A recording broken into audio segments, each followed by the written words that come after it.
अब जब ये यूनिवर्सिटी डीम्ड नहीं बनाए हुए थे, स्टेट की यूनिवर्सिटी थी जिसका गवर्नेंस बोर्ड के हाथ में रखा गया था और एक ऐसा अरेंजमेंट करके रखा गया था जिस अरेंजमेंट की वजह से लीकेजेस करना बड़ी आसान थी, चॉइस से डिसीजन लेने बड़े आसान थे। अगर पॉलिसी फेलियर था तो उन लोगों को देखना है कि उन लोगों ने अंडर व्हाट इंप्रेशन इसके अप्रूवल्स दिए, क्योंकि लॉस किसका हो रहा था? लॉस हो रहा था आस्था का।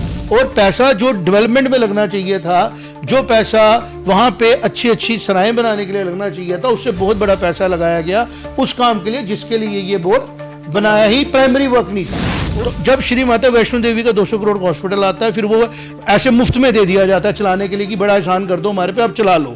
क्या जम्मू में उस टाइम भी मेडिकल कॉलेज नहीं चल रहा था? अगर वो ऑपरेशन फॉर प्रॉफिट है तो श्राइन बोर्ड उसके लॉसेस क्यों बेयर कर रहा है? कि पहले आपने कहा कि हम सब्सिडाइज्ड काम करने के लिए 200 करोड़ लगा रहे हैं, तो आपने कमर्शियल उसमें चार्जेस किए मेडिकल फैसिलिटी के, पर बेड क्या चार्ज किया, अब बिल निकालने पता लग जाएगा। फिर आपने कहा मेडिकल कॉलेज बना रहे हैं और आपने 5 लाख रुपया पर साल वाली सीट ली। नमस्कार, द अर्थ न्यूज़ में आप सब दर्शकों का स्वागत है। जिस तरीके से कि हम पिछले कुछ दिन से आपके सामने कुछ खास जानकारी लेके आ रहे हैं श्री माता वैष्णो देवी श्राइन बोर्ड के बारे में, जो कि बेसिकली शुरू हुआ एक विवाद से, जब एक मेडिकल कॉलेज की लिस्ट आती है और एक खास रिलीजन, एक पर्टिकुलर रिलीजन या एक पर्टिकुलर रीजन की बात करूं, वहां के लोगों को ज़्यादा देखा जाता है उस लिस्ट में। उसके बाद हमने डीप रिसर्च किया, डीप डाइव मारा कि इस सारे मामले में क्या रीज़न हो सकते हैं, क्यों ऐसा हुआ। और जिस तरीके से कि जो माता वैष्णो देवी श्राइन बोर्ड का जो मेडिकल कॉलेज है, जब उनकी सीटों में एक अजीब तरीके का बायस सा दिखाई दिया, तो उनका जवाब आया कि चूंकि इस स्टेट में सारे लोग जो अधिकतर आबादी है वो एक पर्टिकुलर रिलीजन की है, इसलिए एप्लीकेशंस भी ज़्यादा थी, इसलिए सिलेक्शन भी ज़्यादा हुई। तो हमने इस सारे मामले में और डीप डाइव किया। हमने समझा कि माता Vaishno Devi shrine board act जो था, जब श्राइन बोर्ड 1988 में बना, उसका क्या मतलब था। 3 दिन पहले हमने इसके ऊपर एपिसोड किया। उसके बाद हमने जो यूनिवर्सिटी बनी उसके बारे में बात की, और कल हमने बात की एक खास जो कि मुझे फील होता है कि ये सारी चीज़ का केंद्र बिंदु है, वो था वहाँ का हॉस्पिटल, सुपर स्पेशलिटी हॉस्पिटल। तो मैं इस सारी डिस्कशन में जो हमारे सामने जो जितने भी फैक्ट्स आज तक उजागर हुए हैं, वो जो रिसर्च का काम, जो रिसर्च का दायित्व है, वो हमारे एडिटर इन चीफ शिवांग सत्यगुप्ता जी ने उठाया हुआ है। शिवांग जी, आपका फिर से एक बार स्वागत है। जय माता दी। जय माता दी सर। और जिस तरीके से कि मैंने बोला कि हम जब नारायणा हॉस्पिटल, जो Narayana Vaishno Devi speciality hospital private limited company जो एक हॉस्पिटल चला रही है, जब हमने उसको और ध्यान से समझने की कोशिश की, उनकी बैलेंस शीट स्टडी की, तो हमारे सामने जो जानकारी आई वो हमने पिछले एपिसोड में आपके सामने लाई। लेकिन मैं चाहता हूं शिवांग जी, आप इसके ऊपर एक बार दोबारा रोशनी डालें कि ये सारा रीज़न जो था ये क्या है, और जो सीट्स का वितरण भी मैं कहूँगा, जो सीट्स का मेडिकल कॉलेज की सीट्स का वितरण है, क्या इसमें, चूंकि ये हिंदू डिवोटीज़ की श्राइन है, तो क्या इसमें कोई रिजर्वेशन भी हो सकता है हिंदू स्टूडेंट्स के लिए? ये मेरे 2 स्पेसिफिक सवाल रहेंगे आपसे। देखें, बड़ी क्लियरिटी के साथ इस छोटी से मैं एक्सप्लेनेशन को कहूँगा। पहले तो सब लोगों को ये पता होना चाहिए कि श्री माता वैष्णो श्राइन बोर्ड जो है वो एक इस्टेब्लिश्ड बाय एक्ट है। वकील, लॉयर जिसको समझेंगे, और ये आम लोगों को बताना ज़रूरी है। एक्ट का मतलब है कि ये एक गवर्नमेंट की बॉडी की तरह भी काम करता है और एक प्राइवेट की तरह भी उसको बोला गया आप काम करो। यहाँ पे एम्बिग्यूटी है। अगर ये गवर्नमेंट बॉडी है तो ये प्राइवेट की तरह काम नहीं कर सकती, और अगर ये प्राइवेट बॉडी है तो ये गवर्नमेंट की तरह काम नहीं कर सकती। और अगर ये दोनों हैं तो इसका मतलब है हर एक आर्डर के लिए इनको गवर्नमेंट के पास जाना है कि हम अब एग्जीक्यूटिव ऑर्डर देने लगे हैं, तो आप इसकी कन्फर्मेशन दे दो। इसका मतलब ये हुआ कि बोर्ड प्राइवेट कॉलेज को इस्टेब्लिश करने के लिए प्रपोजल दे सकता था, और वो प्रपोजल गवर्नमेंट के पास जाता, गवर्नमेंट उसको कहती ठीक है जी, आप इसको हम अलो करते हैं, आप एक मेडिकल कॉलेज बनाएं जिसकी नेचर प्राइवेट हो, क्योंकि आपको पहले से जो यूनिवर्सिटी बनाने की परमिशन दी गई वो डीम्ड नहीं दी गई। पहली गलती यहीं पे हो गई। अब जब ये यूनिवर्सिटी डीम्ड नहीं बनाए हुए थे, स्टेट की यूनिवर्सिटी थी जिसका गवर्नेंस बोर्ड के हाथ में रखा गया था और एक ऐसा अरेंजमेंट करके रखा गया था जिस अरेंजमेंट की वजह से लीकेजेस करना बड़ी आसान थी, चॉइस से डिसीजन लेने बड़े आसान थे। अगर ये पूरी तरह एक ट्रस्ट होता, जैसे हमारा ट्रस्ट है, पूरे इंडिया के अलग अलग ट्रस्ट है, तिरुपति बालाजी बहुत पॉपुलर ट्रस्ट है, हम उसकी बात अगर करें तो उसके नॉर्म्स बड़े क्लियर है आप किस तरह काम करेंगे, आप कैसे फंड्स का इस्तेमाल करेंगे, आपके मेंबर्स की क्या होगी। लेकिन चूंकि श्री माता वैष्णो देवी का जो ये बोर्ड बनाया गया, ये जगमोहन जी द्वारा बनाया गया, उस टाइम के जो थिंकर्स थे उन्होंने इसको बनाया, एक्ट बनाया गया, उसमें बड़ी स्ट्रिक्ट प्रोविजनिंग की गई। अब उसमें से वो चीज़ें निकालना, आगे चलाना बड़ा आसान नहीं था। पर ग्रेजुअली क्या हुआ कि बोर्ड के बनने, गवर्नर साहब के जाने के बाद, गवर्नर रूल ख़त्म होने के बाद पॉपुलर गवर्नमेंट आती है 96 में, उसकी नज़र पड़ती है इस बोर्ड पे, जो मैं इसको डिकोड कर पा रहा हूँ। मेरी अजम्पशंस हैं, ये एजेंसीज बैठे इस पे काम करें, बोर्ड की बैलेंस शीटों पे काम किया जाए, फिर आपको पता लगेगा कि अब इस बोर्ड के पास तो ना कोई ऐसा असेट था जहां वो पैसा ड्रेन किया जाता, तो सारा पैसा कहाँ रखा जा रहा था, बैंक्स में, स्टेट बैंक्स में रखा जा रहा था, ट्रेजरीज में रखा जा रहा था, गोल्ड चढ़ता था, अरबों के हिसाब से पैसा, अरब का मतलब होता है 100 करोड़ के हिसाब से।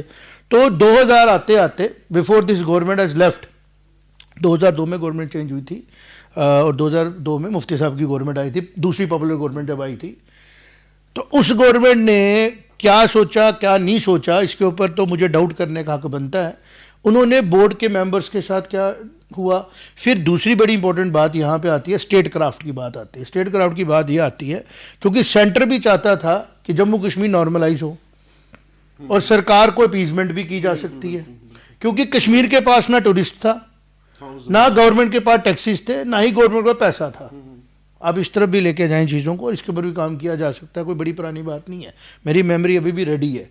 96 में फ़रूक अब्दुल्ला साहब की जब सरकार आती है तो एक मेजॉरिटी आती, महमद मेजॉरिटी के साथ आई। फ़रूक अब्दुल्ला साहब को खुद ही विश्वास नहीं था कि मेरी पावर में सीट, मैं पावर में आऊँगा, कि एनसी जीतेगी, जिस किस्म के हालात थे, बट एनसी ने महमद जीत ली और he became a very strong chief minister. और उस टाइम पे इनकम का कोई और सोर्स दिख नहीं रहा था। ये कोई मैं कॉन्स्पिरेसी थ्योरी की बात नहीं कर रहा हूँ, ये अजम्पशंस होती हैं। साइंटिफिक मेथड में पहले अजम्पशन होती है, फिर आप उसके ऊपर एक एक्सपेरिमेंट कंडक्ट करते हो, और अगर एक्सपेरिमेंट सही साबित होता है तो आपकी जो थ्योरी को उसको कंफर्म माना जाता है।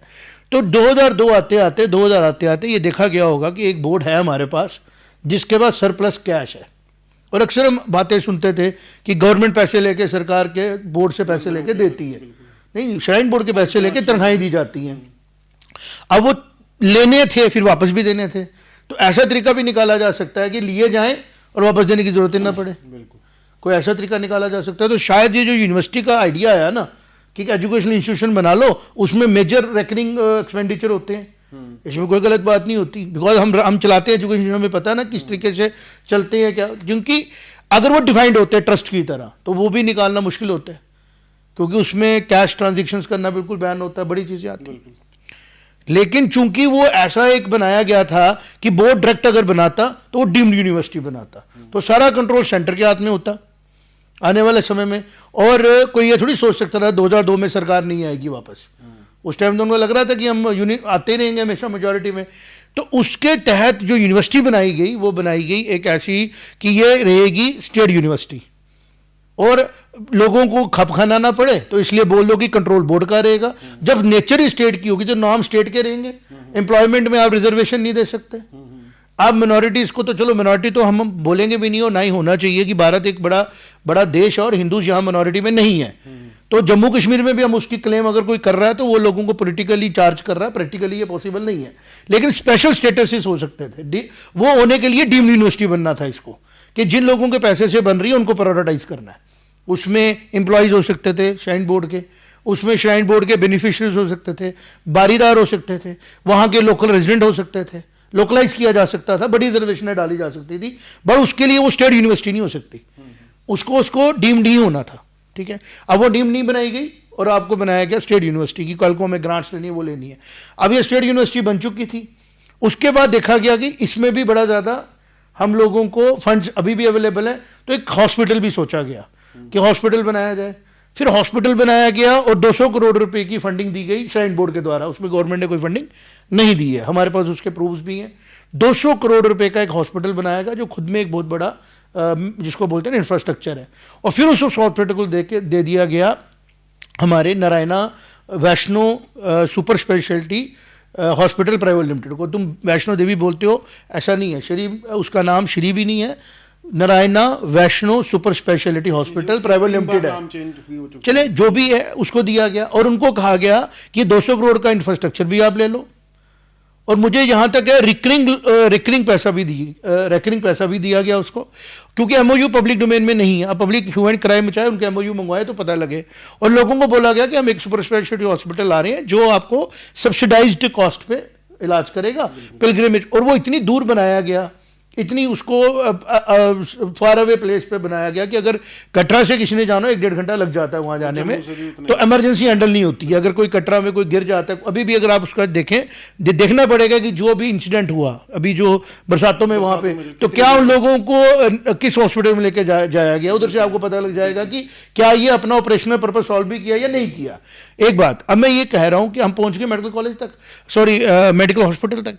अब हॉस्पिटल में भी लॉस दिया गया, 200 करोड़ पहले दिया गया उस हॉस्पिटल के लिए। यूनिवर्सिटी के लिए कितना दिया गया, 2 लाख स्क्वायर फीट का वहाँ कंस्ट्रक्शन एरिया है लगभग।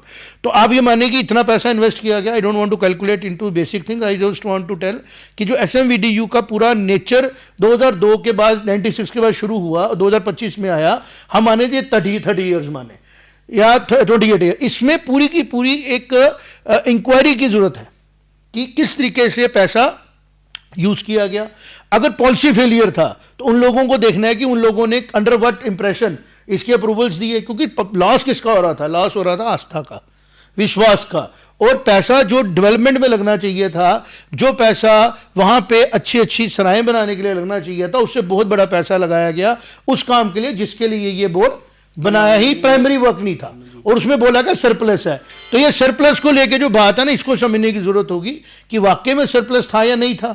अब मैं आ जाता हूं श्री माता वैष्णो देवी की जो लॉसेज हुए उसके ऊपर, तो आप लोग खुद ही देखें, आज टेक्नोलॉजी का जमाना है, थोड़ी सी मेहनत करेंगे तो बहुत चीजें सामने आ जाएंगी। और ऐड ऑन करें मैं तो अपनी तरफ से, क्योंकि जब मेरे पिताजी दुनिया से गए तो माता रानी के हवाले करके कि हम उन्हीं के सारे दुनिया में चल रहे हैं, तो जब उनके वहाँ पे कोई चीज़ ऐसी आती है तो नहीं मन करता कि पीछे रहने का। तो मुझे लगा कि मैं इसमें कर पा रहा हूँ और मुझे चीज़ें सामने रिवील हो रही हैं, आई शुड टेल पीपल कि सब कुछ ठीक नहीं है।